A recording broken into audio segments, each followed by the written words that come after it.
Bienvenue dans Objectif Vendée Globe, magazine mensuel qui part à la rencontre des acteurs du prochain Vendée Globe, sans oublier ce qui fait l'actu en marge de l'événement. Dans ce premier numéro, nous avons réglé nos pas sur ceux de Sébastien Josse, skipper du futur Gitana 16, actuellement en construction du côté de Vannes. Objectif Vendée Globe, épisode 1, c'est parti! Direction le Finistère Sud, plus précisément Port-la-Forêt, au lieu de la course au large s'il en est. Sébastien Josse y a fait ses classes et s'y est révélé. C'est là que nous le retrouvons et que nous commençons par remonter le temps. Bon Sébastien, ici on est à Port-la-Forêt en Bretagne, mais toi tu n'es pas breton. Non, moi je suis pas breton, je suis niçois, j'ai grandi dans les Alpes-Maritimes et c'est là que j'ai appris à faire du bateau, sur le croiseur familial, sur les diverses îles méditerranéennes. La compétition, c'est arrivé assez vite? La compétition, c'est arrivé vers 16-17 ans en intégrant le yacht club de Monaco. On a commencé à faire du J24 en faisant les différents championnats d'Europe, championnats du monde. Et c'était vraiment des très très bons souvenirs. Alors à quel moment tu es venu ici en Bretagne? Alors moi je suis arrivé en 97 une première fois pour essayer le challenge Espoir. J'ai fini juste derrière Yann Eliès.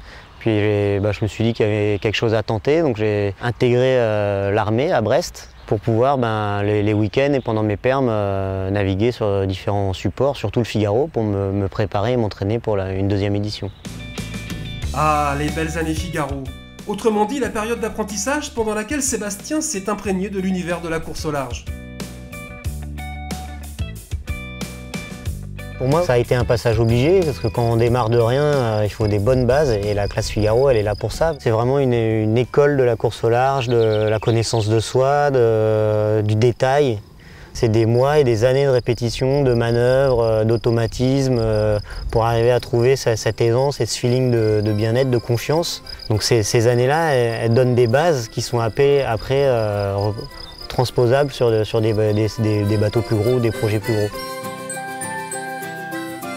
Est-ce que c'est à ce moment-là que tu as entrevu la possibilité en fait, de faire de la course au large ton métier?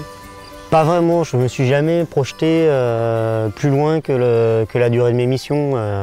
Nous, dans notre métier, on est un peu intermittent, c'est vraiment très aléatoire. Mon père a toujours été un peu réticent. Il m'a dit moi, j'ai pas envie que tu deviennes un clochard de ponton. C'est pas péjoratif, mais c'est vrai que c'est difficile. Il faut être tenace, il faut avoir un peu de réussite. C'est pas j'ai un bac plus 5 et puis je vais taper à la porte d'une société et je suis embauché. Donc c'est vrai que ça a été un petit peu long à assimiler dans le milieu familial. C'est bien connu, on ne remercie jamais assez sa famille. Surtout quand on est un jeune homme pressé, qu'on se sent à l'étroit sur le terrain de jeu de la classe Figaro et que les ailes vous poussent. Sans attendre, c'est au tour du monde que Sébastien veut et va naviguer. Les tours du monde, c'est quelque chose qui m'a toujours attiré. Aller dans les 40e, les mers du Sud, voir les albatros, le Cap Horn, quelque chose qui fait rêver tout grand navigateur. Donc ça, c'est des choses qui m'attiraient, qui m'attirent encore. Donc oui, c'est sûr que plus je suis au large, meilleur je suis. Sébastien Josse a expérimenté ce qui se fait de mieux en matière de course autour du monde. Trophée Jules Verne, Volvo Ocean Race, Vendée Globe, auquel il participe une première fois en 2004, un peu dans la douleur. Ah, ça fait chier! Bordel de merde! Je peux naviguer calmement en plus! Malgré de nombreux problèmes techniques, son abnégation et sa joie de vivre ne passeront pas inaperçus. Il reviendra sur la course en 2008. Je crois que ça bouge! Qu'est-ce que tu retiens de tes deux premières participations au Vendée Globe? Je retiens que la première fois j'y suis allé pour voir, ça m'a plu. La deuxième fois j'y suis allé pour faire un résultat. Je suis resté un peu sur ma faim, donc la troisième ça sera j'espère ça sera la bonne. C'est des projets, on n'y va pas comme ça à la fleur au fusil, on ne fait pas un tour du monde tous les ans. C'est beaucoup de préparation mentale, physique, technique, donc c'est des projets qui on démarre relativement longtemps à l'avance, 1 an voire 2 ans avant, c'est vraiment le temps nécessaire pour se sentir fort et en pleine confiance de son bateau. En 2011, Sébastien intègre le Gitana Team, au sein duquel son arrivée semblait, inéluctable. Le nom de Sébastien circulait déjà depuis 2006 en fait au sein de l'écurie, pour ne rien cacher. Parce que c'est quelqu'un qui est talentueux, qui est travailleur, qui est humble et qui a un vrai esprit d'équipe. Alors ça on l'a appris après, en tout cas ça s'est confirmé. Vainqueur de la Transat Jacques Vabre en 2013 et 3e de la Route du Rhum 2014, à la barre d'un mode 70 pour le moins volage, le touche-à-tout Sébastien Josse affiche le visage d'un skipper épanoui, sûr de lui. Bref, fin prêt pour son retour dans la classe IMOCA.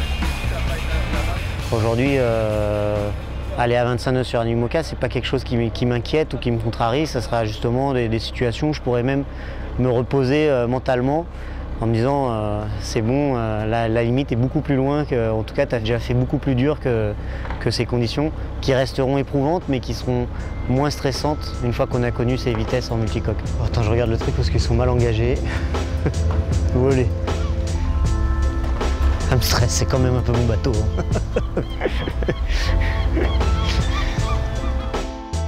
Tu peux nous expliquer où nous allons ? Là, on va au chantier multiplace où est construit Gitana 16, donc le monocoque pour le prochain Vendée Globe.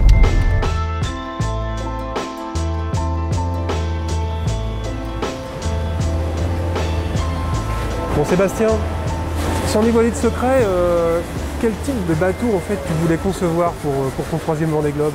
D'abord, avant tout, d'avoir un bateau solide. Parce qu'un Vendée Globe, c'est une course par élimination. On voit qu'il y a toujours 50% d'abandon ou un peu plus. Donc, de par mes expériences passées, on a bien appuyé sur le fait qu'on ne voulait pas la légèreté à tout prix, on ne voulait pas la vitesse à tout prix, au détriment de la sécurité et de la solidité. Évidemment, on veut un bateau performant, rapide. Donc là, on a mis vraiment un point d'honneur à baisser au maximum le centre de gravité du bateau, donc au détriment de l'ergonomie de temps en temps, mais on pourra voir que quand le bateau sera fini, les winches sont très très bas sur le bateau, tout l'accastillage sont mis quasi en fond de coque. En attendant, par la grâce de la technologie 3D, voilà ce à quoi ressemblera Gitana 16. On a hâte d'y être, mais il y a encore beaucoup de travail et de concentration à fournir. Sébastien, salut, merci de ton accueil et puis bonne chance. Ça arrive.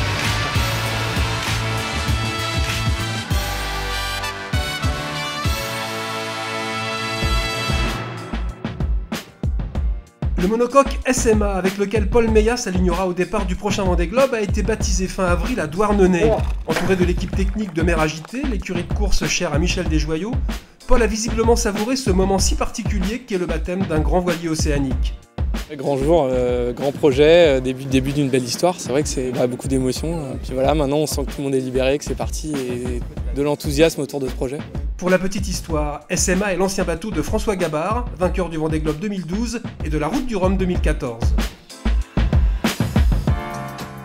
En 2016, il prendra part à son 4e Vendée Globe. Le 19 mai dernier, après 2840 heures de fabrication, le pont de son nouveau monocoque IMOCA a été démoulé et retourné au chantier multiplaste.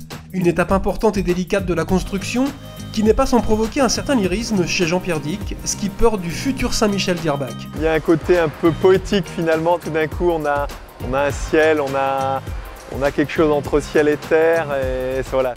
Clap de fin sur ce premier numéro et rendez-vous fin juin pour Objectif Vendée Globe, épisode 2.